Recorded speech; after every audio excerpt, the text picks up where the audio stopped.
এবং সেখানে আছেন রাকিব, অন্য পাশে মোরসালিন ঢাকায় দৌড়ে যাচ্ছেন, রাকিব দৌড়াচ্ছেন, পাসটা কি পাওয়া যাবে? শেখ মোরসালিনের করে বাংলাদেশ লিডে, ইন্ডিয়ার এগেইনস্টে স্বপ্নের শুরু লাল সবুজের।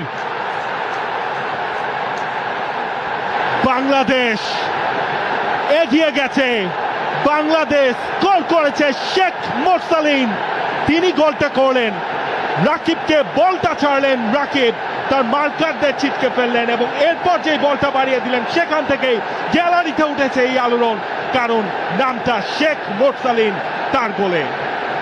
ক্লাসিক কাউন্টার অ্যাটাক এবং সেই দুজন মিলেই কম্বাইন করলেন রাকিব এবং মোরসালিন।